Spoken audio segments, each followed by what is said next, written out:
Hello, everybody, and welcome to another edition of The Extra Shift. I'm Chris here, as always, with Brendan. How are we doing? Good. It's been a busy few days. Like we only recorded about a week ago, Yep. and there's been a shitload of trades to talk about. So we And figured that we probably should, have a little catch up before the, we're still almost a week away from the draft, and it yes, feels like a lot's going to happen if we don't do it now. it's going to be really busy. I think the next few days will be really busy as well. I'll stay at the top end. We'll talk about the end too. I will be going live for the draft, so I'll do a bunch of recaps and stuff like that as we go of everything that's happened in the run up to the draft. There'll be a flow chart, there'll be diagrams for everybody, but I'm going to do that. So, given we're going to do that, we figured we'd wrap all the news up now, especially kind of after today, which we'll talk about. It is to episode 236. I'm not even going to bother with the numbers because there's so much to get into. Yeah. I like actually I will loop back to 36 You when we will. get into the trades. Yeah, that will come back. That will actually make sense. All right. So with that in mind, let's get into the trades. Let's start with them. So obviously, the first one there is that we get the trade earlier. It feels like a lifetime ago now. Yeah. The Toronto It Maple was Leafs. like 5 or 6 days ago, and it feels like It it feels was like a like lifetime. old news. Yeah.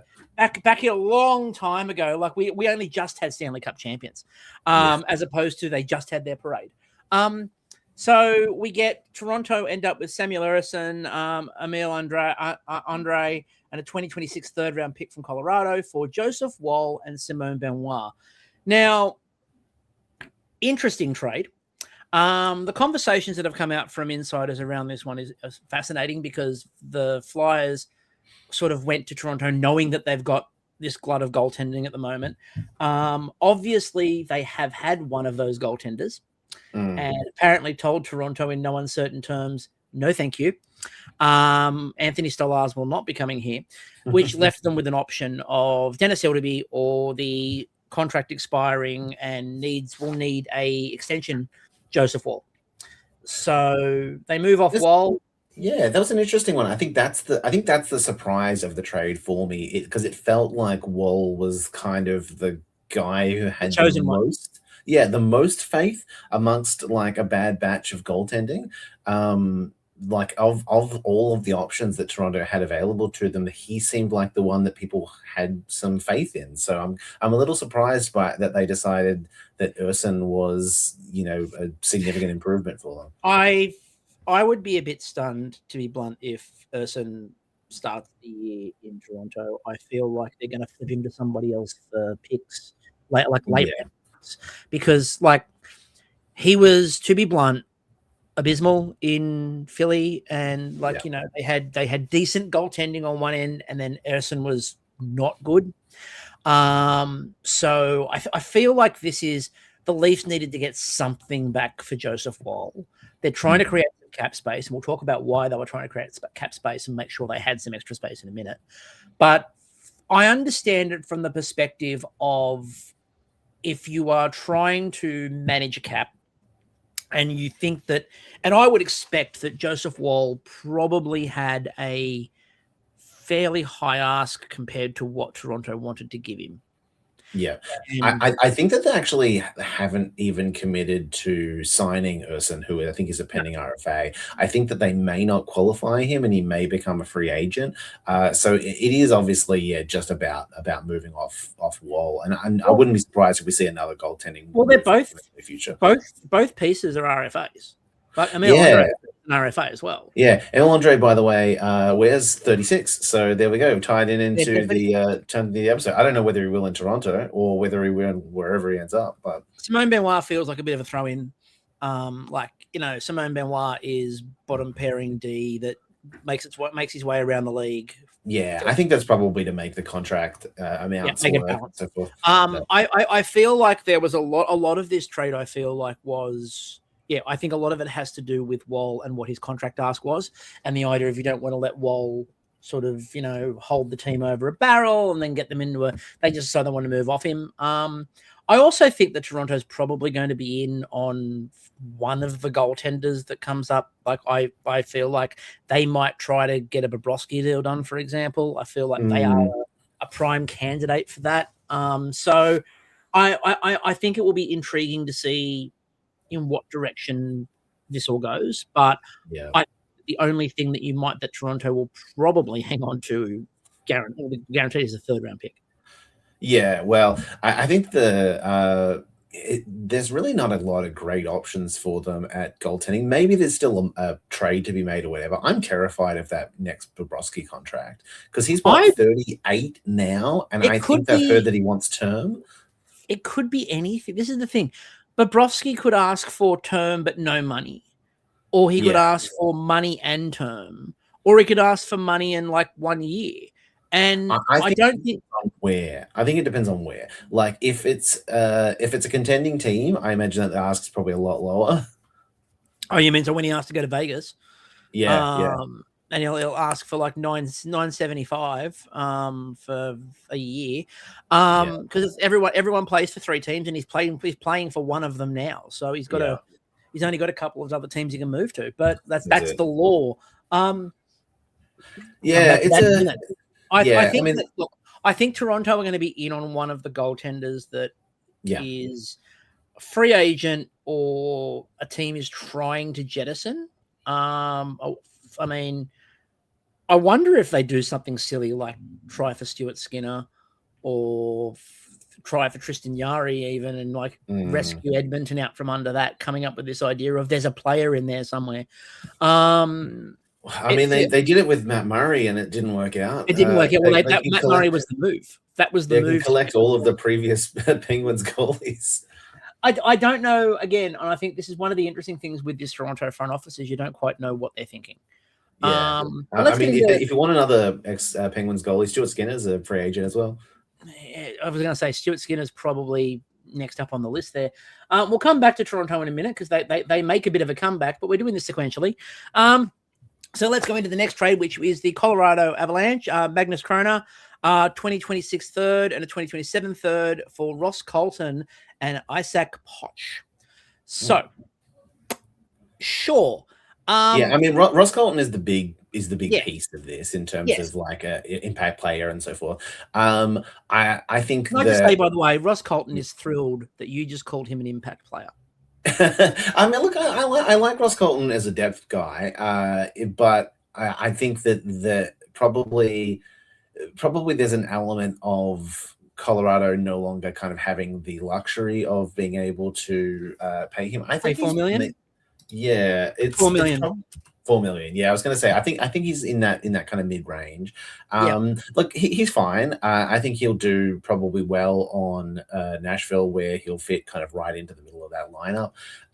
But probably there's some cap space being made on Colorado for another move. I think. Look, I don't know how comfortable Colorado is with Mackenzie Blackwood and Scott Wedgwood. Now, Magnus Kroner is not the answer to that, but it gives them a bit of flexibility, I think. Look, I kind of feel like Mackenzie Blackwood has a 6-team no trade, but he's on 5.25, and like the Sharks weren't going to do that. Like when we moved Blackwood, well, we could get away with doing that cap space, knowing we could move him. Yeah. Scott Wedgwood's on 2.5 and 1 more year to go, so you feel like they can move off one, if not both of those as well. There's a couple of big teams that have goaltending problems. And I think one of the issues with that is that goaltending kind of at the moment doesn't exist in terms of stable. It hasn't been a great year for goaltending. Stable goaltending is very hard to find. In general, it's always hard to find. But stable goaltending is incredibly difficult to find at the moment. And I think there's a lot of these teams are looking for like, there's probably one big name goaltender who's out there, and we'll talk about him shortly because I think he's probably going to go somewhere that we've been talking about a lot. But there's really only one that anyone can go after. And if you want the definition of not reliable goaltending, he's kind of it. Like Hellebuck's kind of your definition of not consistent goaltending. Of late for sure. Yeah. But that's what I mean. Like, but you're not taking him on past performance. You're taking him on where he is. And where he is now is very unreliable. So I just feel like, again, this one here is I think they're clearing a bit of cap. They wanted to make sure they've got a bit more room on their books. With this move, they've got 6.9 million. So they don't have a lot of. No, it's not a lot of space. They've got a couple of slots to fill. They've got a couple of D spots and a couple of forward spots. That's probably not enough to do anything important apart from minimum level contracts. So maybe it's about a little bit of wiggle room. Especially, I mean, certainly they wouldn't have had any space before that Ross Colton move. They would have had like 2 million to fill 4 spots, which is not possible. Yeah, they've got a couple of RFAs coming up. They've got Joel Kiviranta up as a UFA. And they've obviously only got 4 defensemen on the books. So they've got to do that. And also, they're about to, after this year, it's really interesting because after this year is when the McCarr contract is. Yeah. So definitely. There's a few, I think there's a couple of contracts that have just kicked in recently. Maybe the new Niches contract may have just kicked in, or was that prior to this? It's a good thing. It's a good thing that he kicks in this year. So I think that's why. That's where all their cap space went. It's also a really good thing for them that that Kyle McCarr is not American, because otherwise he'd only have 3 teams. So again, I feel like this is going to come up more and more and more. But forget all this gloom and doom. Happy days are here again. Let's talk about the San Jose Sharks, who go out and get Michael Kesselring. And they swap first-round picks. They swap the 20th that they had for the 27th with Buffalo. Kesselring's a fascinating study for me because I don't know what the contract's going to look like. But the Sharks have the room to do it. When he's fit and healthy, he's top 4, like bottom end of a top 4, not a top end of a top 4, but like middle pairing defenseman who gives them just a bit of stability. And he's got a lot of upside to him. But injuries have definitely slowed that progress down a little bit. For the Sharks, they've dropped 7 spots in a draft that I kind of expect that this is not the last time that the first round pick, the second of the first round picks the Sharks have moves. I think they're going to move it again. And if they can move a draft pick twice to get a defenseman and get 2 different defensemen with it, that's really good cap management and really good asset management, I think, from Mike Greer. There's no real risk in this move in terms of they're not giving up a mountain. No, it's a very small value to move back from 20 to 27 in especially in a draft that is not super deep. Like most of them aren't. In the average draft, this is really just like the percentage that this turns into an NHL player only really shifts by like a few percentage points between that 20th and 27th. It's really a negligible amount. And you're looking at about 2 years before the player finds the league. So exactly. We're not talking about moving back from we're not moving 2.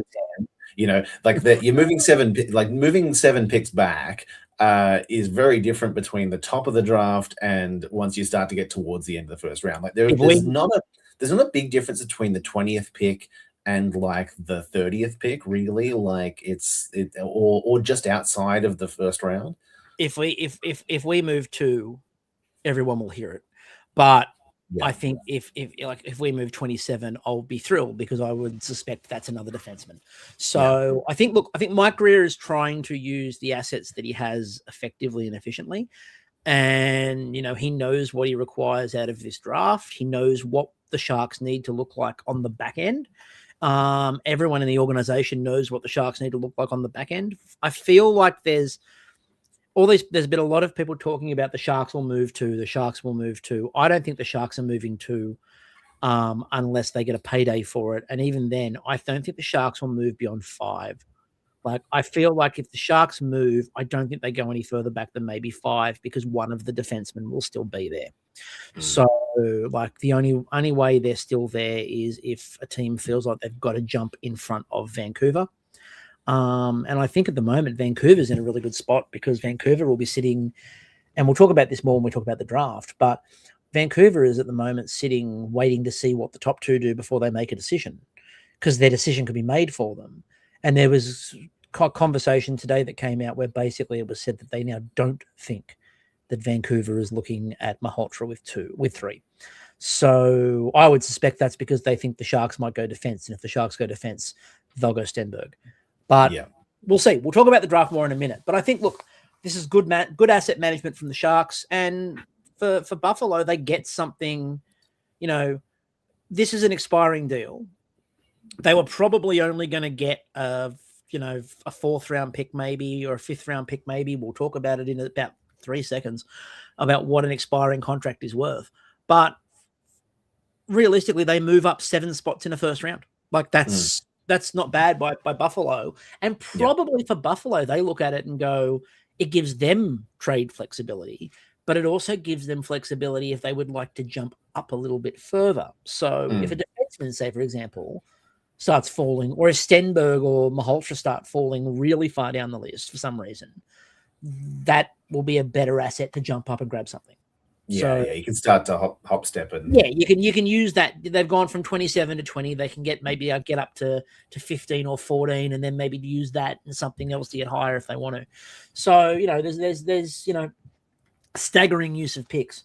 Let's go back to Toronto, because we were all trying to work out who was going to pay Darren Radish a lot of money for one good year of hockey. And the answer was Toronto, who have given him 8x85 as a sign and trade. They have given a 5th round pick back to Tampa. Basically for the services of doing Tampa are making pennies.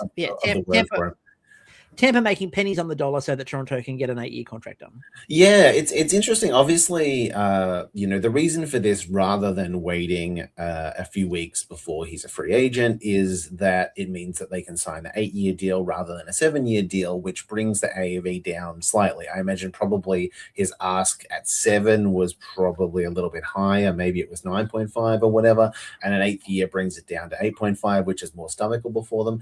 I don't know what to expect from Darren Radish. There's some really good underlying numbers from his performance this year in the role that he was given that suggests that this maybe isn't a flash in the pan. However, obviously, as you said, he really broke out in a huge way this year compared to any kind of previous year of his career. So there's certainly, I think, some worry that this is not going to be, repeatable. I think that he'll get the opportunity, though, in Toronto that he probably wouldn't get with a healthy Hedman in Tampa. So I imagine that probably played into Tampa's decision about not wanting to give him this kind of money, because he's not going to have the same role when they're fully healthy again. So I understand that they're, reluctance in wanting to give him, what he was asking for. But that said, Toronto, I think have, kind of given up on their prior power play quarterbacks and their, number one defenseman and so forth long ago. So, if Radish can come in and, be that guy for them in exactly the same way that he was for Tampa, even if he's 80%, 75% of what he was this year for Tampa, that's probably okay. For how long, I don't know. Obviously this contract runs from age 30 to 38. Is 4 years of decent performance in this contract good enough? Are they going to get 4 years of decent performance? Now, that's the thing. Yeah, I don't know. They might not even get one. I think the really interesting part about this move is, first of all, I think Toronto saved a lot of teams from themselves in free agency. I think someone would have given him 10. Yeah. I 100% think someone was giving him 10 plus. Now, I know he's a defenseman, so you don't judge him by scoring per se.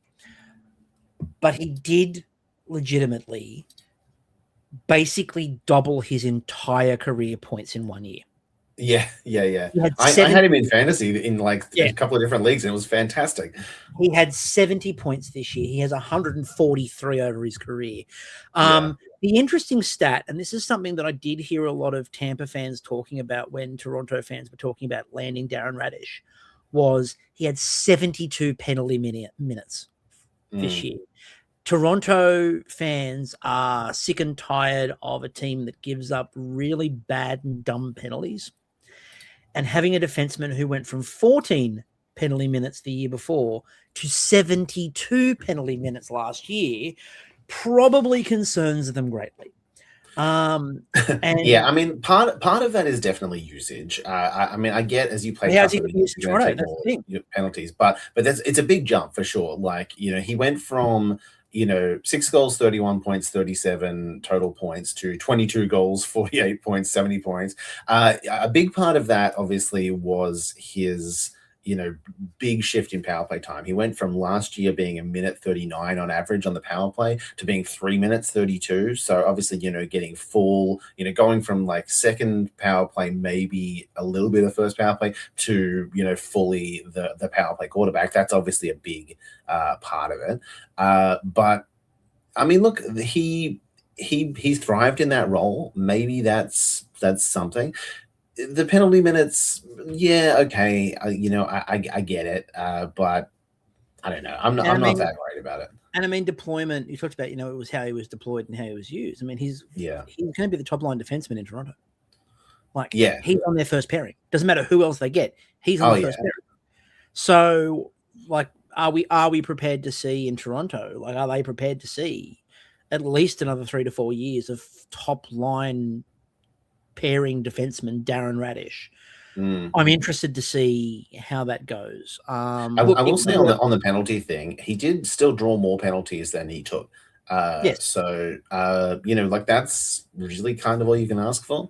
It is. Look, as I said, it could work. They needed to do something. Like they had to do something on defense. My only thing with it is that I mean, again, they brought the cap hit down a bit. But this is a team that has obviously had a bit of a bad track record when they do get us any little bit of cap in how they make use or misuse of the cap. And I kind of feel like this is like he's got a full no move, like a full no move for 8 years. Yeah. That's not great in terms of mitigation. Like they didn't even work it into a 4-team list or whatever. And that would be where, if I was a Toronto fan, my concern would be, we're lumped with this. This is happening. Oh, okay. No. So looking at the deal in the last 2 years, there is a modified. There's a 16-team no trade list. Yeah. So in years 7 and 8 of an 8-year deal. Yeah, in 7 and 8. Yeah. I mean, there's not much difference in that. It doesn't matter. Once you get past 35, he's an over 35 player anyway. You can't dump the contract. Well, no. Over 35 was contract, when you sign the contract. Yeah. So he won't be considered an over 35 contract. Even. Yeah, he can go to Robert R. Island if they want. But, yes. Like, they can't send him there that early. So no. I'm more. Yeah. I mean, I will say I'm not drafting him as a 70-point player next year. That's for sure. If I was drafting fantasy for the coming season, but maybe I would be comfortable projecting 50 in that role. Like, potentially, like he was playing a depth role in Tampa. He was 33, getting 37 points. I don't see why in a first power play role he couldn't get to 45, 50 at least. He might have more. My concern would be if I'm Toronto, if my counterpoint to that is, who is he being paired with? Because his pairing is going to impact how worn down he gets.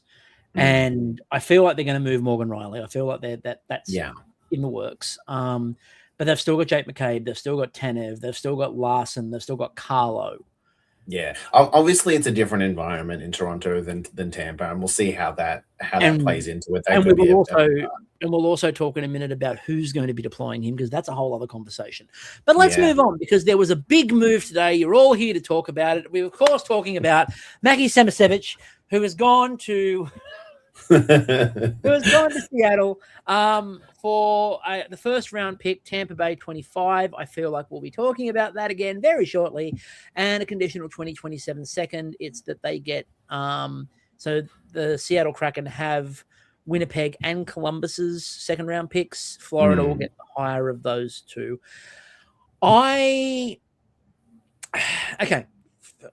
Ignoring what's going to come after this of this trade, let's talk about this one just in pure isolation.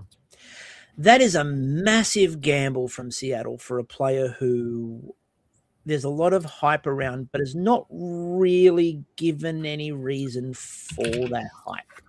Yeah, it's an interesting one. That's an overpay, as far as I'm concerned. Yeah, I mean, Look, we did talk about before, like a late first round pick is not the same as an early first round pick. Samoskevich is an interesting one. He is 23 years old. He still is really early in his career, but there is obviously the expectation that he is going to hopefully eventually be a reliable 60-point top six guy. That's not who he's been so far. He put up 32 points on Florida in a kind of relatively depth role. Every line in Seattle is kind of a third line, so I'm not expecting that he's going to have a huge jump in quality of teammates. So I'm curious to see how this all looks like. He's probably not going to get, a significant jump in like power play time and time on ice and stuff. It depends on how the lines shake out in Seattle, but they're a constant blender and every line pretty much gets rolled roughly the same. So I'm not expecting Samoskevich to be, in the best position to break out in a huge way. See, my thing with this is the first and a second for a player who remember, this is a year where nobody played on Florida. Like everyone was out. His time on ice went up by less than a minute. Right. In a year where they were elevating so many players into the lineup consistently, he played 77 games, but he basically got one extra point from what he got in 72 the year before. So it's an increase in terms of, it's a decrease in terms of like number of games to points. Yeah. He got more time on ice, but only a little bit more time on ice. They didn't give him significantly more time. No. And this feels like the move. Okay, so we obviously know what comes next. But apart from that, it also feels like a move they made because they thought someone might put an offer sheet on him. Yeah, it's interesting. Like, I think that, or at least that, like, I don't think that he's eligible for arbitration, but I do think that probably they were concerned about what his next contract would look like and maybe what he was asking for. But this is the thing. I think like Seattle have to do something because they're Seattle. Yeah. And they do nothing. And that's kind of Seattle's brand. If the Golden Knights are the expansion team that demonstrate that they go out and do everything, too much of everything, Seattle is the opposite. Seattle is the team that just refuses point blank to make any form of move or do anything of note. They very quickly moved into the irrelevant sitting in the same place. Like that's kind of what they are in the league. And I know there are Seattle fans out there, apparently, and I'm sorry, but that's what they do. So I feel like this is an overpay by Seattle to get a player they probably could have managed to land a bit cheaper, especially knowing now. And I say knowing now, like hindsight's a great thing, but everyone knew that Florida was in on one of the players. Yeah. Everyone they needed to clear cap space. They needed cap space and they needed assets. Right. Yeah. Everybody in the league knew that Florida needed assets and that Florida needed space. Now, was it going to be Dylan Larkin? Was it, as it turned out, Brady Tkachuk? Was it Connor Hellebuck? One of those three was always going to find their way before the draft to Florida. So you really could have tried to squeeze them because you know what the move is. You know that they need this pick to jump up and get somebody. So I'm staggered that knowing that Florida were in a spot where they needed to get somebody off the books and get a first round pick back, they didn't try to really squeeze hard and go, give us more. Instead, they gave extra, right? They gave them an extra second. And I look at this and this is absolutely asinine cap management from Seattle and asset management from Seattle. It's absolutely ridiculous because, you know what Florida's going to do with the pick. They're not going to draft. Florida was never going to draft 25. What was Florida going to do with the pick? This. So what you're all here for, 2026 first round pick, number 9, 2026 first round pick, Tampa's 25, conditional 2029 first round pick, top 10 protected, and a 2027 second to Ottawa for Brady Tkachuk. Yeah. Now, there's a lot of there's been a lot of, Ottawa, how could you? Why didn't you even get a player back? You needed to get a player back. You needed to get a player back. You needed to get a player back. First of all, it was reported by LeBrun, I think it was, that they tried to get Antoine Lindell and were told, no, you can't have him. At that point in time, I would have said, well, okay, come back to us when we can. You want Brady? Okay, come back to us when you can. We don't need to move him. We can hold this. So if they really wanted the player, they could have done it. I think, and this is a personal view, and I know there's a lot of people right now who think that Ottawa made a really dumb move. I think this is brilliant by Ottawa. And the reason I think it's brilliant by Ottawa is, first of all, Brady Tkachuk hadn't yet gone the Dylan Larkin route, but he would have. Yeah, absolutely would. There's no he would have taken way, value. Yeah, there is no way we get to the draft on Friday, North American time. There is no way we get to that draft, and Brady Tkachuk is happily sitting there as an Ottawa Senator. Yeah, right. He is going off the deep end. So before it turns toxic and he tanks his value, you move him. Secondly, I don't mind that they didn't go after a prospect, because first of all, what prospect? It's Florida. They don't have anybody. They trade everyone away. But secondly, Ottawa are now, if you think Ottawa are making picks with those, you're kidding yourself. Ottawa now have the ability, and Steve Stales and the organization have come out and said as much. This gives them flexibility to go out and use these picks to bring in assets for now, which they wouldn't have if they had a player. There's only a certain number of teams that'll be interested in the player. Well, this is the thing. They clearly chose to have that pick over Samoskevich. Like they would have had the opportunity to take Samoskevich if that's what they wanted. Yeah, exactly. So I think that what they've done here is they've gone, no, pick 9, pick 25. And then another first on top of that. And again, Florida had to go to 2029, which is only recent, remember. They've only just let them go that far. There's basically Florida, I think, now have traded like every pick, every one of their first round picks, or the player that they picked with that in the last 10 years. Yeah, it's they're what they've actually, or like a 10-year period, like up to 2029, and then back from that to like 2021 or something like that. I think it's 2021 to 2029. Every first round pick has been traded. Now we'll get to the Tkachuk of it all in a second. First question is, if you're Ottawa, would you have wanted a now on the roster player or a top level prospect, or do you think the picks give you the flexibility? I personally, again, I think the picks are the flexibility here. I think it depends on what Ottawa is trying to do, because they're going to have a bit of turnover. Like, I don't think Drew is coming back. I think they've got a couple of spots in their forward core there that they potentially have to plug.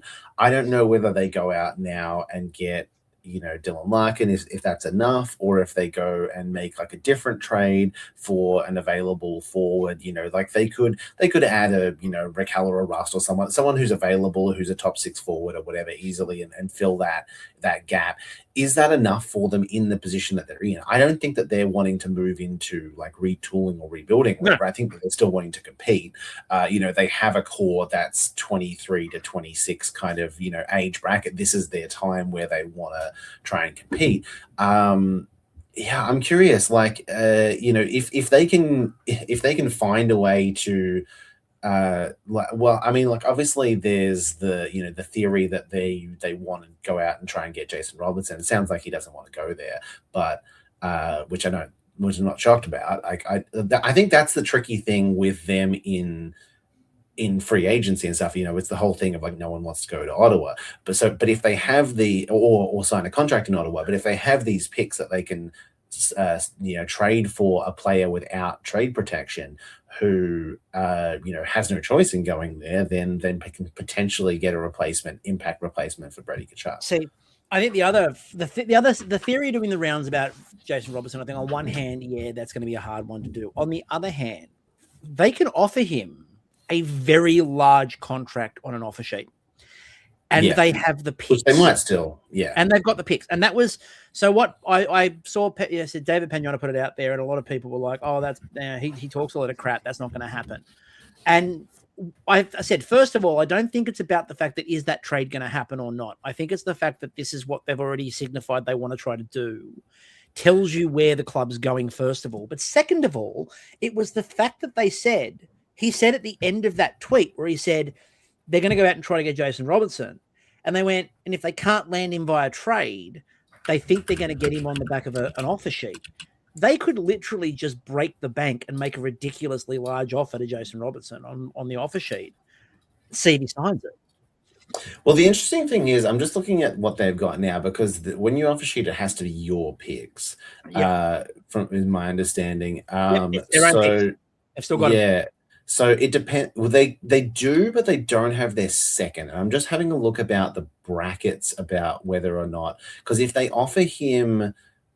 Okay, well, I mean, look, if they offer him over 10 million, which they'll have to, it's fine. It's full first. So that's fine. The second doesn't come into it. If it was less than that, if it was less than 10 and a half, then they would have to have their second round pick. If it's less than that, Dallas is cheering them from the room.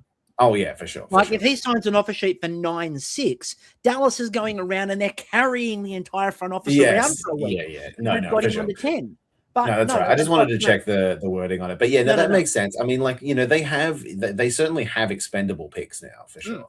That was when we were talking about the offer sheet. The reason why I'm like, I think the offer sheet's a genuine chance here is they've still got all their first, and they've now got 2 others. Yeah. So they can use the 2 others. If they wanted to draft, they can draft with 9 if they really want to. Yeah. They've still got 25 they can just throw at somebody. Yeah. So they've got so much flexibility here because their pick's 32, sorry. So I mean, look, that obviously still relies on the idea that Jason Robertson wants to go to Ottawa, which is tough, but we'll see.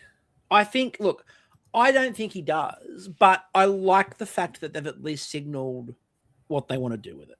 Yes. And you've got to take a swing. Look, the funniest thing they could do is they could send some of these picks to Winnipeg and go. Yeah. That would be the funniest thing they could do. Why? Because I think Florida still wants a goalie, but let's talk about what Florida got. So Florida have taken on a refugee. They've taken on a player who was hounded, if you listen to some of the people who are his supporters on social media, that Canadian media that got in his ear and told him that he needed to get out of there and he was horrible and he was terrible and that he really should go to somewhere like Florida. That Canadian media that drove him, on that podcast hosted by him and his brother and his father. Oh, wait. No, sorry. That was when his brother tampered with the contract. Anyway, Brady Tkachuk, who has spent all of his time saying, don't believe what you read. I want to be in Florida. I want to be in Ottawa. I don't want to go to Florida. I want to win here. I'm committed to being here. Apparently had already made it absolutely plain he was going this offseason and gave them 4 teams. Yeah. And from what it came out, that at least one of those teams made a bigger offer. So the other teams were all for show because he only wanted to go to Florida. He wanted to go play with Matthew. It's interesting though because I mean it's reported that Minnesota made a huge offer. I don't see how that's possible with the assets that Minnesota has. But they do not have a first round pick this year. That's for sure. And they just don't really have anything left. So I'm curious what the hell they could have possibly done. That feels a little bit like, hey, can you say that we were involved in this too? But still. But look, the offer would have to have the first name on the offer needed to be Matt Boldy. Yeah. And they could move Matt Boldy. He's not protected yet. So it could have been Matt Boldy and first. Yeah, I mean, I don't do that trade if I'm Minnesota. I don't do that trade if I am either. But I think that there's a lot of things at play here, and a lot of people are pointing out that the story of what happened with Team USA at the Olympics is going to be really interesting when it all gets told.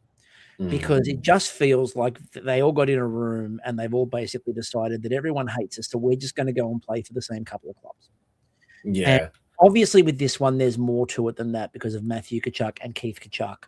And the whole idea of Matthew and Brady always wanted to play together. Brady always wanted to go play with Matthew.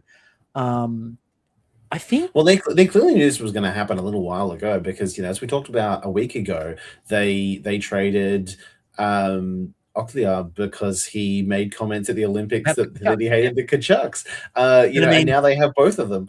They spent, as is in the thumbnail for this podcast, they spent a lovely week desecrating the lawn of the White House, and they did that together because the brothers that desecrate the lawn of the White House together stay together. I think there's a tacit acknowledgement here from Brady, even though he'll never say it. I think there's a tacit acknowledgement that he's not a first line winger because he's not going to be a first line winger in Florida. There's no way.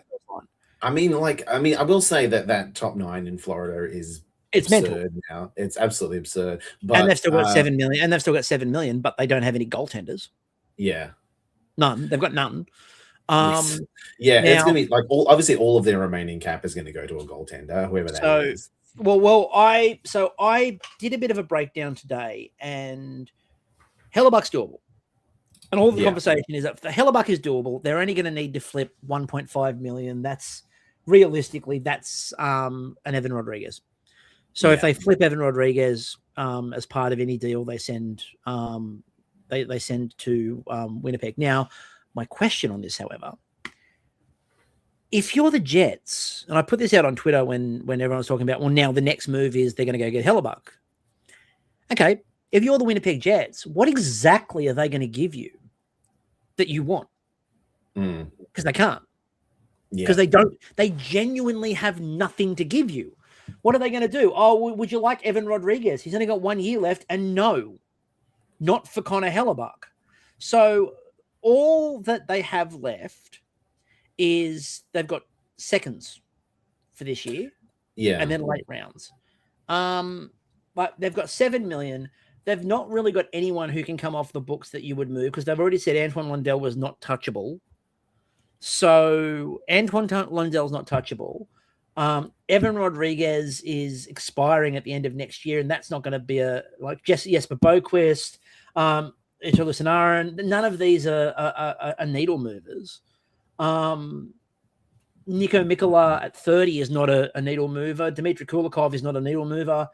Who the hell are you giving to them if you decide you want, what should be a starting goaltender? Yeah, I don't see how they've got any kind of asset that they can trade for. But everyone in the league is doing this thing where they're talking themselves into the fact that Florida's going to do it. Okay. I think probably what's going to happen is that they will they'll re-sign Tarasov, and then they'll sign another goaltender on a cheap contract, and then at some point during the year they will try, and maybe coming into the deadline they will get someone in mid-season. I think that's realistically what's going to happen. I don't think Bob's coming back because I don't think Bob fits in their cap, and I think Bob would like some term, and I genuinely think, as much as Florida are like, oh, we'll keep all the old dudes together, I think Florida would like to get younger in goal.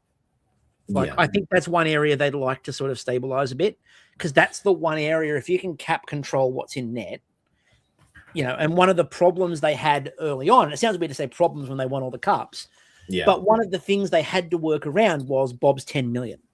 And I don't think they want to fall into that trap again. No. So I think they're going to try to say they're going to go after Hellebuck. I don't know what they give to do it. I don't think they can. I think this is going to be, they might need a third party involved, but why would anybody in their right mind help the Florida Panthers? Yeah. We could ask Seattle that question because, they did. But when they talk about Dylan Larkin, what would they give Detroit back for Dylan Larkin? I know that he's taken value, but not that much. No, it doesn't really make sense. They would have, I wouldn't trade Lundell for Dylan Larkin. I don't think it makes sense for them. No, I think that Tkachuk is their move. Genuinely, I think that's the move, and I think they now need to spend $7 million on a couple of goaltenders, and they need a bit more. They do need a little bit more in that lineup, because we talked about the fact that their top 9 are great, but after that, not really. And their defense, like Seth Jones, Ekblad, and Forsling, Mikola Kulikov, and Belisknitz, they're not great depth-wise. Yeah. Like, if you can get at that defense, especially like Seth Jones. It depends if he's going to be amazing Seth Jones or pylon Seth Jones. Ekblad gets injured a lot. There are weaknesses there. Everyone talks about, Florida's this behemoth of a team. I don't know how balanced they are. And I think that they've got a lot of the same one thing. Like, look at their forwards.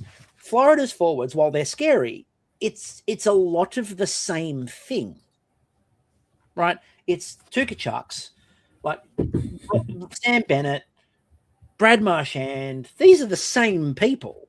Like, I mean, you could put Marchand and the both Tkachuks on the same line and just have the biggest rat line of all time.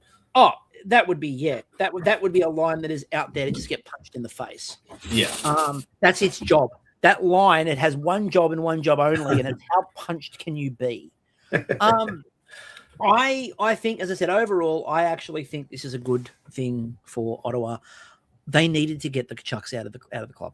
Like, it was stopping them from recruiting what they wanted to recruit.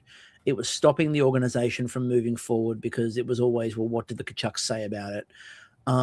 They were at the mercy of a family that was already 2/3 in Florida.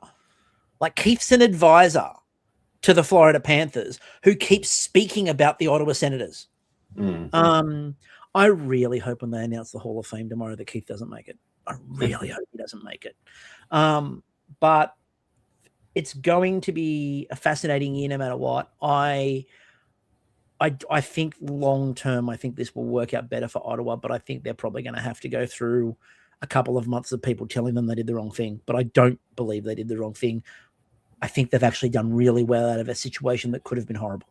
Yeah, I'm really interested now just to see what they're going to do with these pieces going forward, because that's the real question. Now they've got they do nothing with it. Yeah, they've got a bunch of lottery tickets. If they turn that into something good, it could be a good story for them. If they do nothing with it, it's a different story. But if they're clever with what they do, and if they go out there and use these for really good things, if they're not going to do anything with it, they might as well start moving other players off the roster and just get a bunch of first-round picks. But because they can, because most of their contract protections don't kick in for another 2 years, so they could do that. But I don't think they have any interest in doing that. Yeah. All right, so let's move on, and let's have a bit of a chat about the other movings and shakings in the league. And we start with the new head coach of the Vegas Golden Knights, which is, as we predicted last podcast, Ryan Craig, the former head coach of Henderson Silver Knights. He steps up to the big job. The belief is that Joel Ward is likely to replace him in Henderson, which, I love Joel Ward, so go Joel. But yeah, it's an interesting hire. It's believed to be what they wanted to do all along. Yeah, I think that they were just kind of stretching out when that was going to happen. I think they didn't want to bring him in, in the previous, season, which is why Torts got that gig. But now I guess, the reins have been passed over, and now it's his time to actually show, why they have this faith in him. What do we think about the press conference that was held?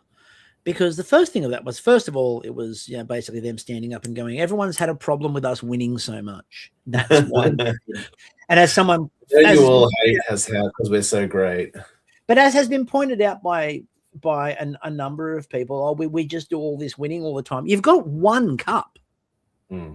For all the winning you do, you've got one cup. Right? You only got one. So, we win too much. Let's be fair. Not a lot of teams have more than that, but no. But the way they talk like a franchise that is a story dynasty of 7, 8, 9 cups. Yeah, got one. I mean, look, it's impressive that they've pretty much made the playoffs every year that they've existed and gone far several times. But it is.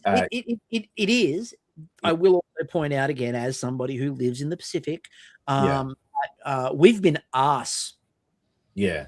I mean, they are still a young team. Like they're still, there's still a lot of time for them to be bad, and it will happen sooner or later. Oh, it's coming. It's definitely like again at some point the pipe is going to be paid for all of the moves they've made. Oh yeah. You can't come in and spend every penny that you've got for the entirety of your franchise existence and expect to win every year.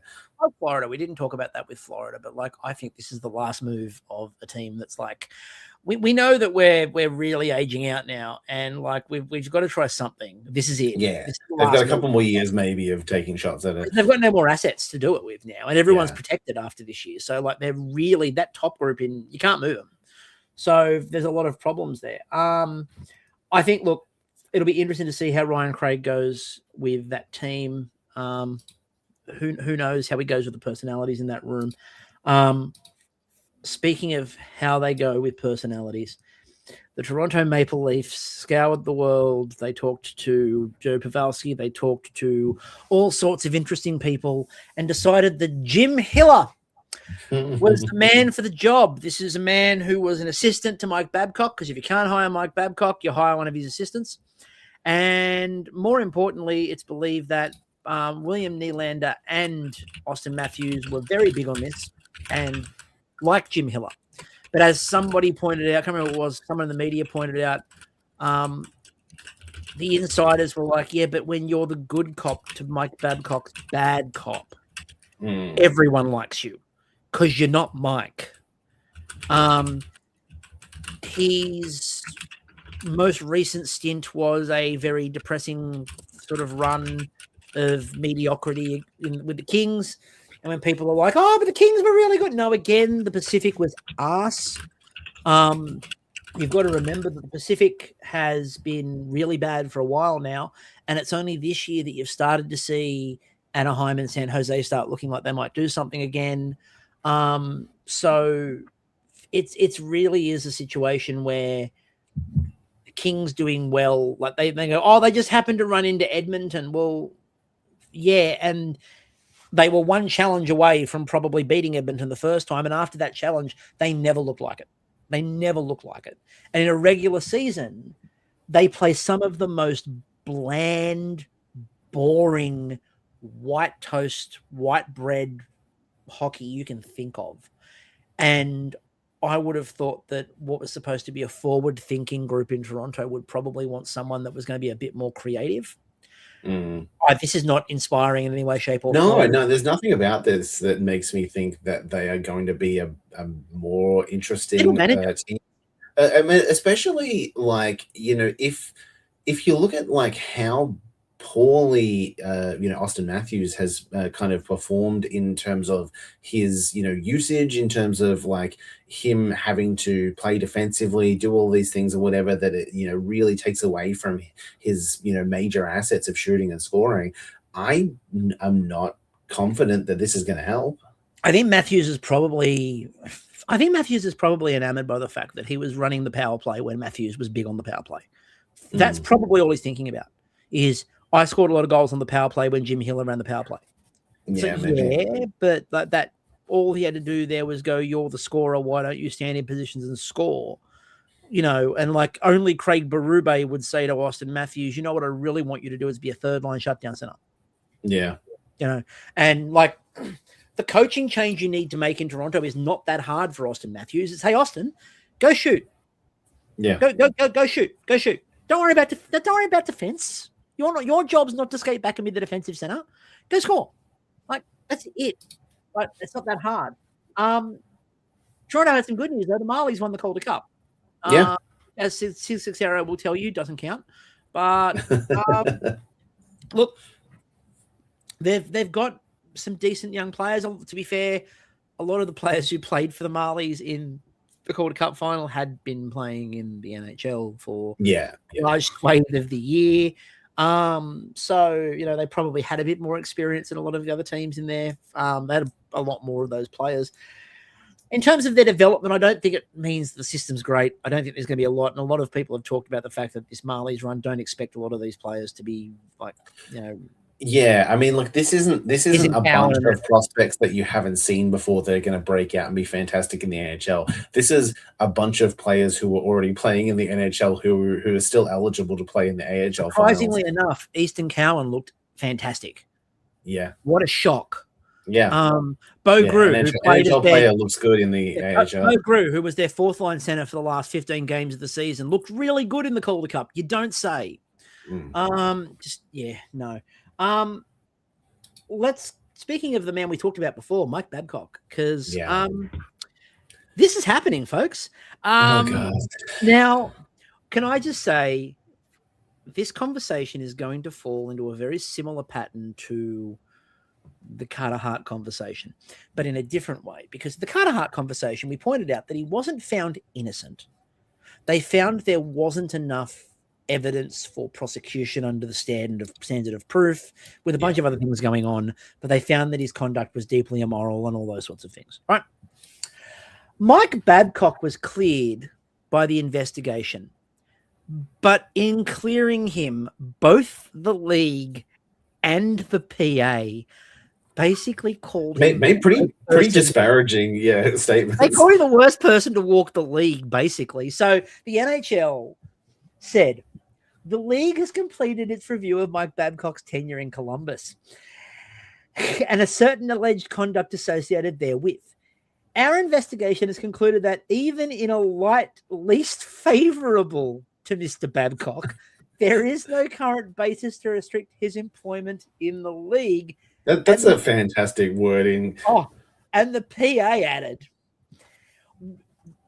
while we found the allegations of Babcock's conduct in the Columbus Blue Jackets head coach very concerning, the league has decided there is no basis on which to restrict his employment. Moving forward, we expect that Mr. Babcock will uphold the highest standard required of NHL head coaches. What that means is he didn't break any particular rule or guideline that existed. Yeah. Everything we saw was awful, but not technically against the rules. He was deeply, deeply horrible. Basically, I mean, I've that's never what you seen want anyone about the guy you're about to hire is that it's like, well, technically, he didn't do anything that we said he couldn't do. He was awful the entire time, but technically, he didn't break any rules. That's the glowing recommendation that you want to hear about the guy that you're about to hire. Look, he was charged with shooting someone, and it turns out he beat them to death with a metal pole. So we can't find him guilty of shooting. Yeah.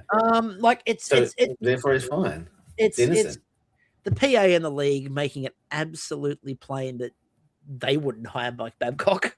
But the Oilers, on the other hand, the Edmonton Oilers will. And I just, in the light, this and like the Jim Hiller one we said was boring. This is absurd. It's desperate. I'm wondering, it's desperate. I just don't understand what is it about Mike Babcock that makes them think that he is going to be a good coach in the NHL at this point in time. Anaheim. But he hasn't been a successful coach in this league for a long time. Anaheim. But it exists. It exists. And this is the problem with the league. So the problem with the league, when you've got a lot of the guys who are making the decisions, the problem with that is that the guys who are making these decisions remember 15 years ago like it's last week. Yeah. And they think that that's what's going on. And 15 years ago was the last time he was even vaguely relevant. And this is the thing, is that they are hesitant to put a first-time coach in. They don't want to do that in most cases. Yeah. I also think, so this is, we go back to one of the things we talk about, and I've made a joke about it a few times, the Canadian media thing. I actually think the problem, and we've talked about this before, where I think what the problem with Canadian media is, I think organizations become paralyzed with fear because of media. I think Toronto's hired Jim Hiller because there was no controversy. Like there's nothing. Like there's nothing. Jim Hiller got hired and everyone went, that's weird. But no one could say anything bad about him. Everyone just went, I don't know if I would have done that, and it's weird, but he's nice. So, okay. And Edmonton is so broken because it can't be anything they're doing wrong with the roster. Like, it's nothing that they've done wrong with this roster. And they've got the pressure of an entire country saying, you have the best player in the world and the second best player in the world, and you can't win a Stanley Cup? What are you doing? Go out there. You've gone out there and you've had some experience. You've gone out there and you've hired rookie young coaches, two of whom have been Connor, like one of whom in particular was Connor's junior coach. That's the whole reason he's hired. You've done that. Go and get a guy that won a cup. Yeah. Well, let's hire the guy who hasn't made it past the second round since 2009. No, they need accountability is what they need, though. They need accountability. The problem is, hockey uncles will tell you this, the problem with the players today and the reason why Edmonton don't win is they're not accountable. They're not accountable. That's the whole problem. It's got nothing to do with having no defense. It's got nothing to do with subpar goaltending and then trading for a worse goaltender with a bigger contract. It's got nothing to do with filling the bottom line with like socks stuffed with cardboard, right? Yeah. It's got nothing to do with any of that. What it is these young players today are not accountable. Mike Babcock will make them accountable. And you know why Mike Babcock will make them accountable? Because Mike Keenan is too old, right? They wanted a Mike. It could be Keenan, it could be Babcock. Keenan's too old. So they went out and got Babcock. And it's going to end badly. It's going to end terribly. I mean, look, it's a good thing that the Edmonton Oilers have exactly the same roster in their prime as the 2008 Red Wings, because definitely that will, that'll make it all work out. You know, they definitely have like Cronwall and Chelios and Datsuk and Zetterberg and all those kind of guys. That's the Edmonton Oilers. They're going to win because of that. I told you last episode where I think this finishes. It finishes with Paul Coffey. Yeah. Right. That's where it finishes. Right. We know what the plan is. We know what the hope is. They got rid of the old boys for a while and they didn't win. They didn't win a cup. So they've gone back. And they're starting to bring the old boys back in. This finishes with a Coffey. This finishes with a Coffey Gretzky tandem on the bench. And we all remember Coffey just hired as an assistant by Pittsburgh. We all remember Wayne's last tenure behind a bench. He says, holding up his jersey. I mean, they could have had Coffey now. Like Coffey just got. No, he just came back in 6 months ago as the special assistant and advisor, and he's got basically roaming permissions on the bench. Yeah. He can basically be wherever he wants on the bench. But I don't think Coffey wants to be responsible for this part of the build.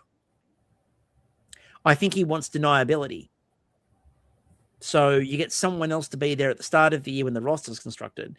And then, especially with Babcock, if it turns to crap, and it's likely to turn to crap, you get rid of Mike Babcock, and then you step in and save the day. Yeah. Right. I think we're going to see more coaches / veteran players who'd like to big note themselves. Oh, I was thinking of Ron Francis for a second. For some reason I got Ron Francis and Paul Coffey mixed up. They're going to go the Tortorella route, which is John Tortorella is going to get himself hired for 6 weeks at the end of every year. That's his plan. Yeah. Absolutely his plan. There were people in the media who were talking about, he's definitely going to extend. Tortorella's going to extend in Vegas. There was never a chance Tortorella was going to extend in Vegas. He'd even said that. Yeah. It's like, I'm not coming back. I'm interested, by the way, in that press conference in Vegas, just to go back to that, because, again, they said that they wanted Tortorella to stay, but he declined to stay and decided he wanted to go to other things. I don't believe that for a second. I think that they had a conversation when this started and went, we're only going to do this for a short period of time. I don't want to do this day to day. And Tort said after the Stanley Cup, my coaching doesn't survive a season at the moment. I'm good at this. So he doesn't want to work a year when he can get paid the same amount of money to work 4 weeks, you know. Yeah, he can turn up and, piss off a bunch of people and then leave again. So, yeah, Mike Babcock is going to be the man guiding Connor McDavid. Ugh. Look, as we said, the thing is that Babcock doesn't piss off the veteran. No, McDavid will love him, but McDavid and Draisaitl will absolutely love him. But if you're I wonder if you're someone like Ryan Nugent Hopkins, how this works, because I feel like he's a veteran presence, but you also feel like that's the one he's going to target. Well, I hope no one has any 600th game coming up or whatever, because he'll definitely fucking bench him for that. Benched and they'll never play again. Yeah. And Jonathan Iron Man Toews, streaks. yeah, Jonathan Toews officially retires from the NHL. I found this one interesting purely because there was a lot of, I mean, obviously the plaudits for what he achieved in his career were big and important. He was also at the helm and a very influential member of a team that oversaw quite horrific sexual abuse.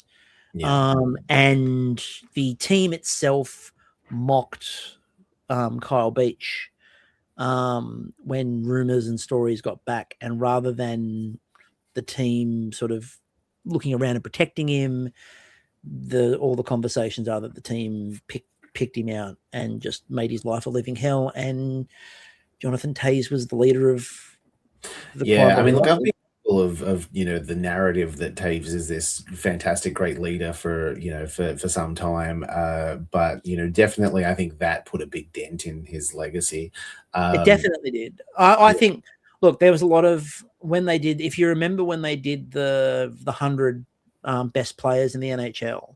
Yeah. And they said that it came down to Toews and Thornton, and Toews got the nod because of the Stanley Cups. And I'm like, I'd take Thornton any day of the week over Jonathan Toews, both for on and off the ice purposes. But cups carry weight. And look, you can't take away his achievements on the ice, and you can't take away, the fact that he did, win all those Stanley Cups.